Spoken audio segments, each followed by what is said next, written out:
Kitab Suci Tao Te Ching dan Pembabarannya, bab 20. Bab 20. Menjauhkan masalah duniawi untuk bersatu dengan Tao.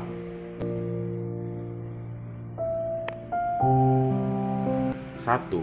Tidak belajar pun tidak ada kesulitannya. 2. Seberapakah perbedaannya antara yang pintar dan yang bodoh?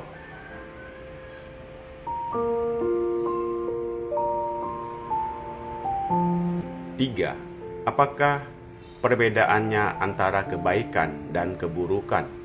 4. Yang disegani orang lain tidak dapat untuk tidak disegani. 5. Sulit untuk mengetahui peristiwa-peristiwa yang belum terjadi.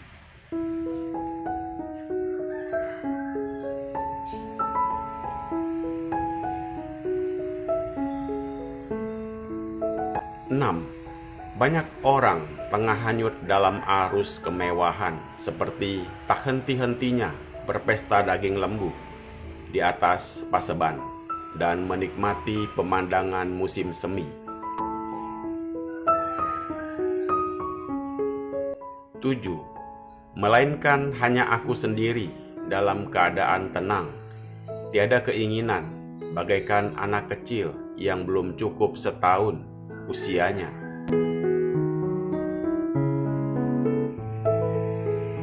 8. Bagaikan anak piatu yang bergelandangan, tidak mempunyai rumah untuk pulang. 9. Banyak orang mempunyai harta berlebihan, sedangkan aku sendiri bagaikan kehilangan segala-galanya.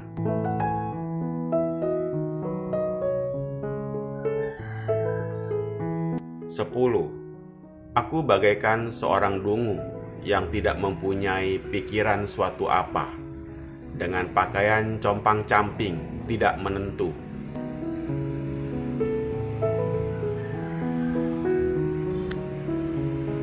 11. Kebanyakan orang hidup mewah dan bergelimang harta, sedangkan aku sendiri tampak suram dan menjemukan. Umumnya orang bergembira dengan muka terang dan berseri-seri, sedangkan aku sendiri dalam keadaan kusut, lesu, dan sepi. 12. Akan tetapi aku senantiasa tenang bagaikan lautan yang teduh, senantiasa bertiup kian kemari bagai hembusan angin. 13. Banyak orang memiliki kemampuan, sedangkan aku sendiri hanya memiliki kebodohan. 14. Hanya aku sendiri yang sangat berbeda dengan orang lain dan tidak dapat terpisah dari dukungan Tao, bagaikan bayi yang tak dapat berpisah dari sang ibu.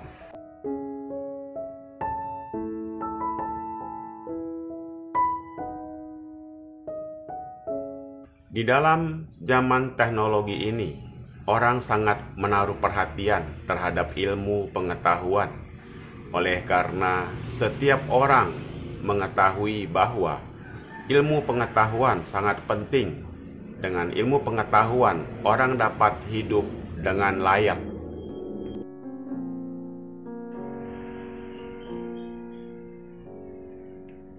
Dengan ilmu pengetahuan, orang mendapat kedudukan yang baik, dan dengan ilmu pengetahuan yang sempurna, orang dapat mencapai keunggulan dalam lapangan pekerjaan. Oleh sebab itu, setiap negeri berlomba-lomba untuk memajukan dan menyempurnakan ilmu pengetahuannya, karena di mana banyak orang terpelajar, negeri itu akan memperoleh kemajuan.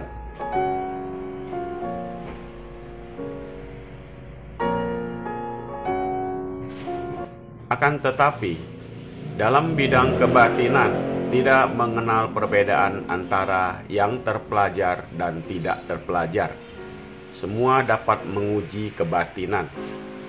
Pokoknya asal saja dengan kesungguhan hati.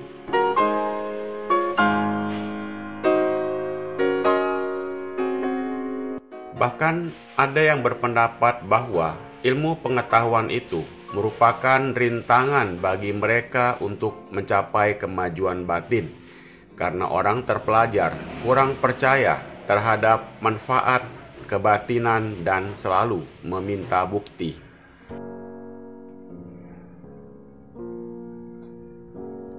Dan kesibukannya membuat mereka tidak memiliki kesempatan untuk melatih kemajuan jiwa.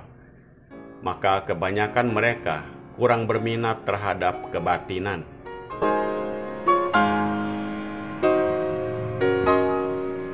Karena kebatinan tidak membedakan antara terpelajar dan tidak terpelajar, walaupun tidak terpelajar juga dapat menguji kebatinan. Pasal 1.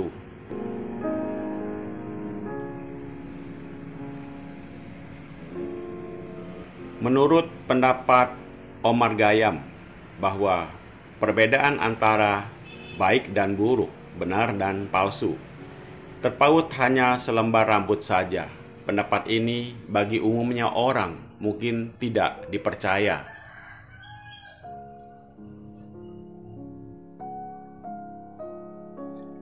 Karena umumnya orang akan menganggap bahwa perbedaan antara baik dan buruk itu seolah-olah seperti langit dan bumi.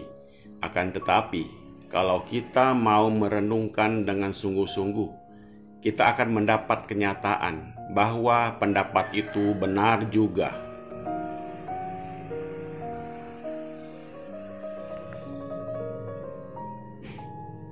Di sini kami ambil beberapa contoh dari dua macam perbuatan yang berbeda sifatnya, tetapi wujud dari kedua perbuatan itu hampir sama, hingga dapat dikatakan hanya selembar rambut saja.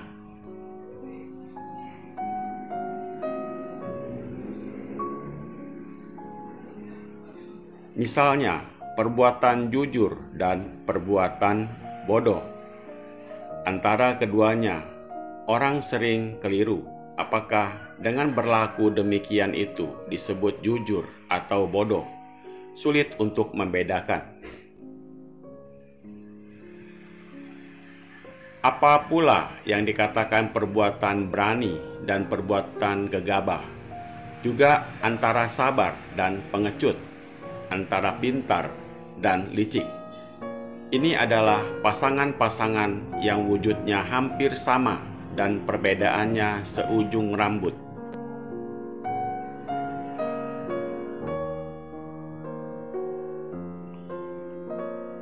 Pintar itu baik, sedangkan licik itu tidak baik. Tetapi wujud perbuatan itu hampir sama. Maka dalam bidang kebatinan, orang perlu berlaku waspada agar dapat membedakan antara yang baik dan yang buruk. Pasal 2-3.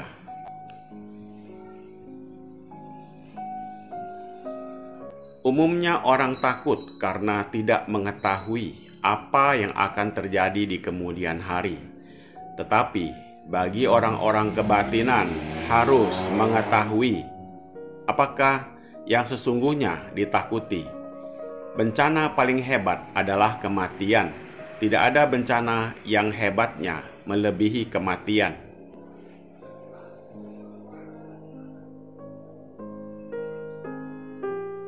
Namun bagi orang kebatinan, mati itu tidak ada, karena hidup itu kekal. Dunia boleh kiamat, tetapi hidup itu abadi. Yang bisa mati itu hanya badan wadahnya, karena tubuh itu tidak kekal adanya. Kalau tidak mati sekarang, suatu saat pun akan mati juga. Kalau pada kehidupan kini kita mengalami kesulitan, tidak perlu gelisah. Bahkan kita harus gembira karena kita justru mendapat kesempatan untuk melunasi karma buruk kita. Apa yang akan terjadi pada masa mendatang tidak perlu kita ributkan. Karena jika kita senantiasa berbuat baik, di kemudian hari kita akan memetik karma baik.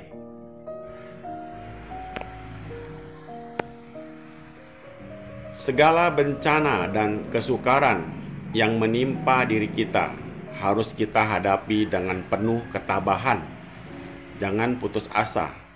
Sambutlah kesukaran itu dengan gembira, karena boleh jadi bencana itu justru akan memberi manfaat bagi kita dan justru akan membawa kemajuan jiwa kita.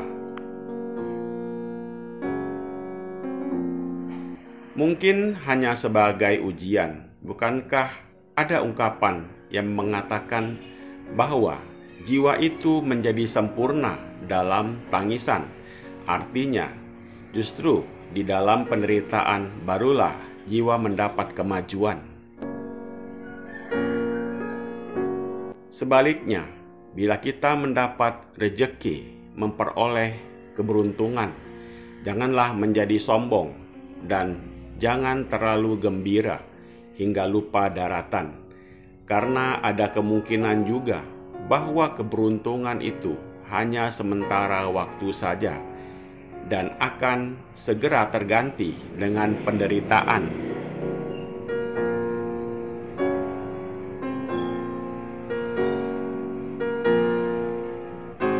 Seperti peribahasa mengatakan bahwa keberuntungan itu adalah awal datangnya bencana. Pasal 4-5.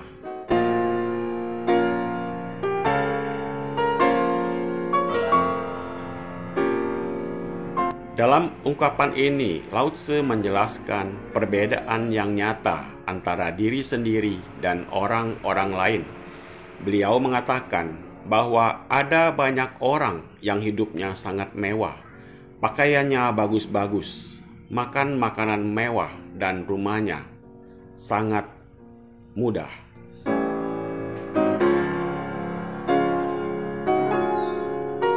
Hingga dikatakan laksana berpesta daging lembu di atas paseban dan menikmati pemandangan musim semi.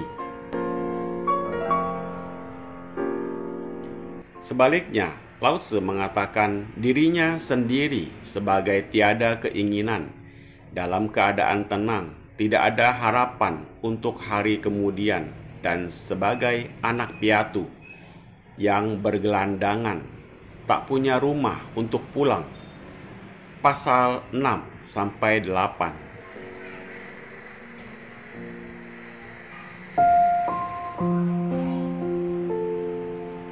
Beberapa ungkapan yang dikemukakan oleh Lao Tzu itu bermaksud untuk memperlihatkan penghidupan yang sangat digemari oleh umumnya manusia di alam dunia, yaitu penghidupan yang mewah, gemilang, kaya raya, menempati gedung yang indah.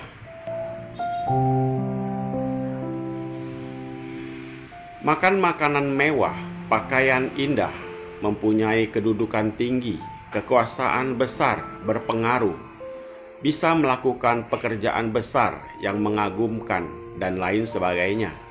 Segala kemewahan ini diperjuangkan oleh setiap orang dengan fanatik dan mati-matian.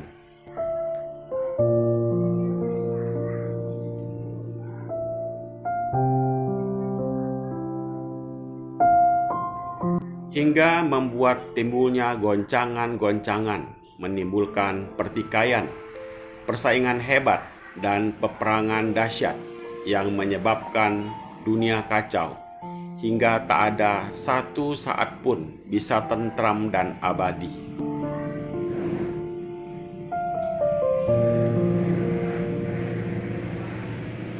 Dengan perasaan jemu, Lao Tzu menjauhkan diri dari kehidupan demikian, hingga beliau ikhlas untuk hidup sebagai orang dungu yang tidak mempunyai pikiran suatu apa, dengan pakaian compang-camping, menggelandang bagaikan anak piatu yang tak mempunyai tempat tinggal.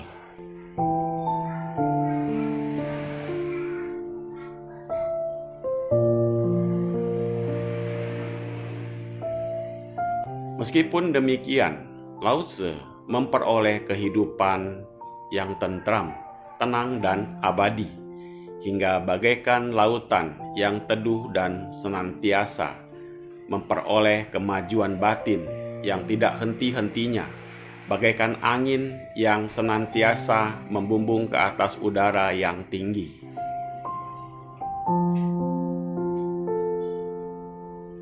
Walaupun bertentangan dengan umumnya orang, namun Lao Tzu selalu merasa bahagia di dalam dukungan Sang Ibu, yaitu Tao yang Maha Sempurna, pasal 9-14.